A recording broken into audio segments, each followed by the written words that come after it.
तो इसलिए जो बुद्धिमान होते हैं वो जानते हैं क्या हमारी परीक्षा हो रही है, हर क्षण पे हमको देखा जा रहा है।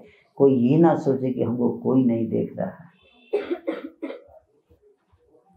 कोई व्यक्ति सोचता हमको कौन देखता है, हम सबको देखा जा रहा है, नोट किया जा रहा है। एक एक क्षण, एक एक कर्म जो हम कार्य करते हैं वो सब नोट किया जा रहा है। एक एक शब्द जो बोलते हैं वो सब नोट किया जा रहा है। एक एक बात जो हम सोचते हैं वो भी नोट किया जा रहा है कि हम क्या सोच रहे हैं किस टाइम पे। इसलिए मृत्यु के समय यमराज के 3 दूत आते हैं। कितने? 3 दूत आते हैं मृत्यु के समय। और ये रियल है, ये मत सोचिए कि कोई काल्पनिक है। किसने देखा है यमदूत को? बहुत लोगों ने देखा है। आप ढूंढ के देखिए, कई लोग मिल जाएंगे। हम ढूंढते नहीं हैं। अभी कोरोना पीरियड की बात बता रहा हूँ। लाइव एक व्यक्ति ने यमदूत देखी अपनी आंखों से। हमारे मंदिर के एक भक्त हैं, वो बता रहे थे अपना अनुभव। कोरोना पीरियड में चंडीगढ़ के भक्त हैं, उनका वीडियो भी आया था, वायरल हुआ था कि वो हॉस्पिटलाइज हो गए थे, कोरोना हो गया था उनको, और उनके अगल बगल के वार्ड में जितने लोग सब मारे गए, सब मर गए, केवल वही बचे हुए थे।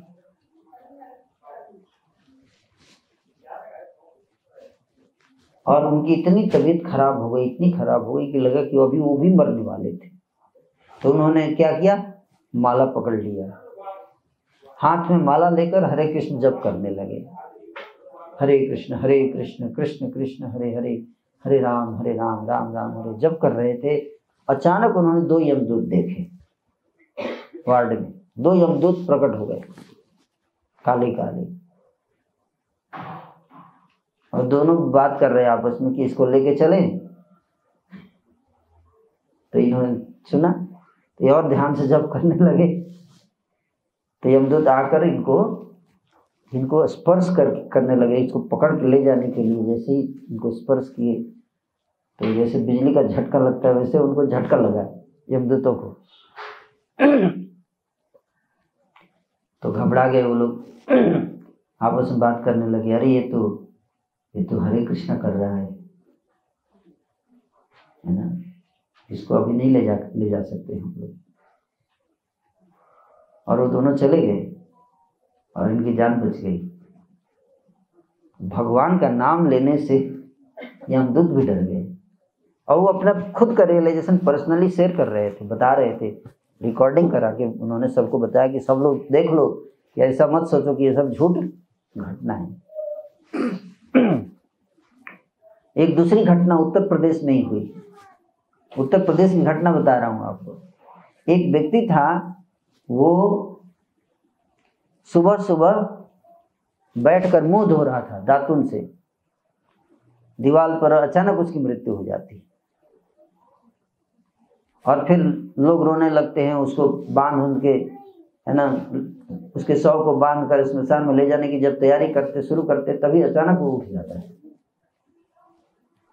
तो लोग पूछते हैं, अरे ये क्या हो गया, तुम उठ कैसे गए, तुम मर गए थे? तो बोलता है पानी पिलाओ, बहुत प्यास लगी है। वो लोग पानी, उसका इंटरव्यू है यूट्यूब पे उसका इंटरव्यू रिकॉर्डिंग डाला गया है। वो बताता है कि पानी पीने के बाद बताया कि हमको यमदूत ले गए थे, 2 यमदूत लेके गए हमको, और हम लोग ले गए थे।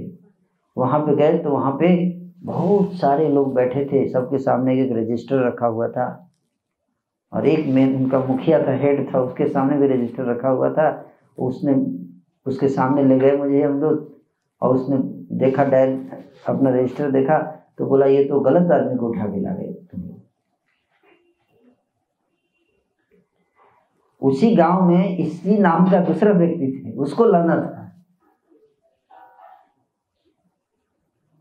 तो उसको 2 झापड़ मार के फिर भेज दिए नीचे कि जाओ तुम।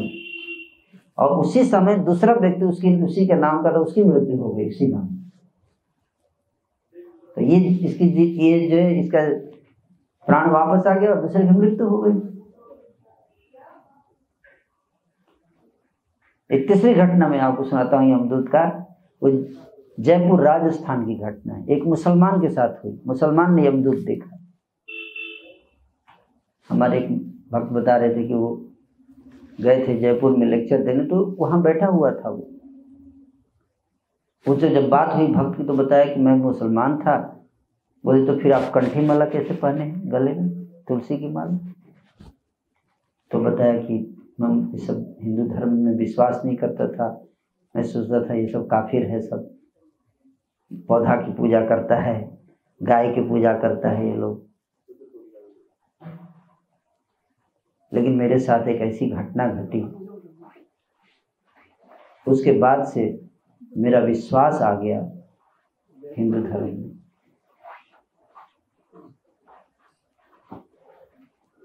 तो बोले क्या घटना घटी? पता है कि मैं जा रहा था जंगल के रास्ते, एक बार अचानक मुझे बड़े बड़े दो पहलवान जैसे लोग दिखे, अचानक काले काले एकदम। तो हमने पूछा भाई तुम लोग कौन हो? मैं तो पहले डर गया। तो वो दोनों मेरे पास आए, बोले तुमको दिखाने के लिए हम आए हैं। बोले क्या, आप कौन हैं? तो बोले हम यमदूत हैं। बोले आप यहाँ कैसे आए हैं? बोले यहीं पे अभी थोड़ी देर में यहाँ पे एक आदमी आएगा बैलगाड़ी पर बैठकर, उसका टाइम आ गया है, यहीं से उसको लेके जाना है। तुम देखना, यहीं बैठ के खड़े रहना, यहीं देखना, ताकि तुम जाके सबको बता सको कि हम आते हैं।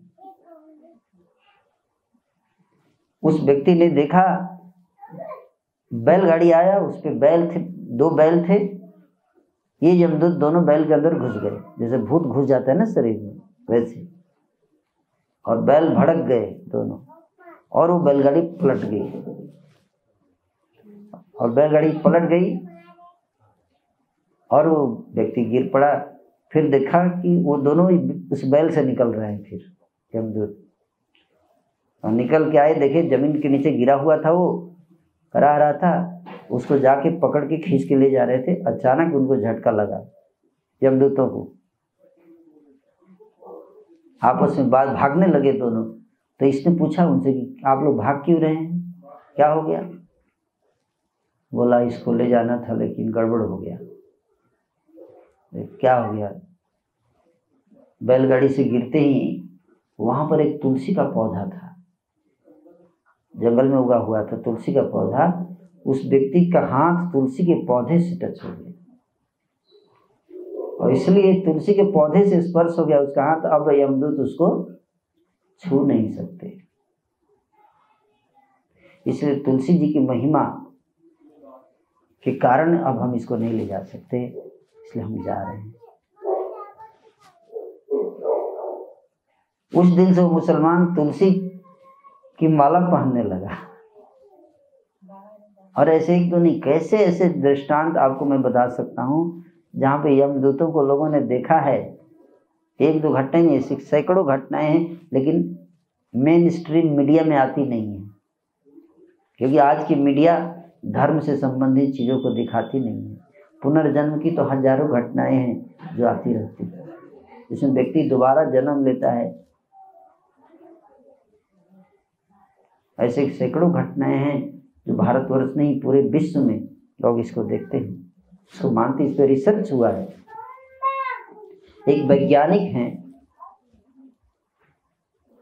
यूनिवर्सिटी ऑफ वेस्ट वर्जीनिया, वहाँ पे एक वैज्ञानिक है, इनका नाम यान स्टीवेंसन। उन्होंने 30 साल रिसर्च किया इस पे, पुनर्जन्म के ऊपर। उन्होंने 3000 ऐसे केस पुनर्जन्म के उन्होंने ढूंढ निकाले पूरे विश्व में, केवल इंडिया में नहीं, पूरे विश्व में 1000 केस। और उन्होंने प्रमाणित कर दिया कि पुनर्जन्म होता है, आत्मा को मरने के बाद फिर से वापस आना पड़ता है। और केवल हिंदू धर्म में नहीं, उन धर्मों में भी जहाँ पुनर्जन्म नहीं मानते हैं लोग, जैसे इस्लाम धर्म, इस्लाम धर्म में पुनर्जन्म का कॉन्सेप्ट है ही नहीं। वहां भी मुस्लिम घर का बच्चा बता रहा है कि पिछले जन्म में हिंदू था। और वो बताया कि मेरा घर कहाँ है, मेरे परिवार के लोग कहाँ हैं, वहां पे लेके गए उसको, उसने बताया कि यहीं पे मेरा जन्म है। उसने पहचान लिया सारी जगह, घर द्वार सब पहचान। कैसे? प्रश्न पूछता कि अगर मरने के साथ ही हम समाप्त हो जाते हैं, हमारा शरीर तो जल गया, शरीर तो जल गया, नष्ट हो गया, तो फिर क्या गया? आत्मा। आत्मा नष्ट नहीं होती, शरीर नष्ट हो जाता है, आत्मा नष्ट नहीं होती है। आत्मा अमर है। न जायते म्रियते वा कदाचित् नायं भूत्वा भविता वा न भूयः। अजो नित्यं शाश्वतोऽयं पुराणो न हन्यते हन्यमाने शरीर। भगवान भगवद गीता में बताते हैं कि आत्मा जो है उसका न तो जन्म होता है न मृत्यु। आत्मा अमर है। आत्मा केवल शरीर और स्थान बदलती है, बस। मैं खुद पर्सनली एक ऐसे व्यक्ति से मिला हूं नोएडा में, जिसका पुनर्जन्म हुआ। वो व्यक्ति मेरे से मिलकर अपने पिछले जन्म की बात बता रहा था। खुद मैं मिला हूं उससे। मैं 31 दिसंबर की रात को मैं प्रवचन दे रहा था पुनर्जन्म के ऊपर ही, और मेरे क्लास में ही बैठा हुआ था वो। और क्लास जैसे ही खत्म हुआ तो मेरे पास आके बोला कि आप बिल्कुल सही बोल रहे हैं, मैं तो खुद ही भुक्तभोगी हूँ। मैं खुद ही अपने पुनर्जन्म को मैं बार बार याद करता हूँ। और उसने बताया कि मैं पूछा कि आप बताइए कहाँ थे पिछले जन्म? बताया पिछले जन्म में डाकू था, पुलिस की गोली से मारा गया था। और मेरी बेटी थी पिछले जन्म की, जो अभी नोएडा में ही रहती है। और अपनी बेटी से जाके मिलता भी है। आपको मैं जाता हूँ, बेटी से मिलता हूँ। अब बेटी की उम्र ज्यादा है। आप इसको कैसे झुठला सकते? ये सच्चाई है जो भगवत गीता। ये मत सोचिए कि इस जन्म के आपने हिसाब किताब चुकता कर लिया इसी जन्म में, नहीं। मृत्यु के बाद हर जीव के कर्मों का हिसाब किताब किया जाता है। जैसे पूरे साल पढ़ाई के बाद 1 साल के बाद परीक्षा होती है ना। पढ़ाई के बाद परीक्षा होती है, और परीक्षा के बाद रिजल्ट निकलता है। तब समझ में आता है कि 1 साल आपने क्या किया। 1 साल तक तो आपको पूरा छूट रहता है, जो मन में आए करिए, पढ़िए या मत पढ़िए, है कि नहीं? कोई आपको बोलेगा नहीं। लेकिन 1 साल के बाद परीक्षा होगा, और परीक्षा के बाद रिजल्ट आएगा। अगर उसमें आप फेल हो गए तो पूरे 1 साल फिर फेल। उसी तरह से ये जीवन, मनुष्य जीवन मिला है, किस लिए मिला है? तैयारी के लिए, परीक्षा की तैयारी के लिए। परीक्षा, final exam, mid term exam तो होता ही रहता है, वो तो रोज होता है। जो MCQ मैंने बताया आप लोगों को, वो तो हर क्षण होता है। आपके सामने प्रलोभन आता है, हर क्षण होता है परीक्षा, है ना। कि धर्म आप चुनना चाहते हैं या अधर्म चुनना चाहते हैं, पाप चुनना चाहते हैं या पुण्य चुनना चाहते हैं, हर क्षण। और मुझे पूरी विश्वास है कि जो व्यक्ति भगवान की भक्ति से वही आकर्षित हो सकता है जिसके पाप नष्ट हो चुके।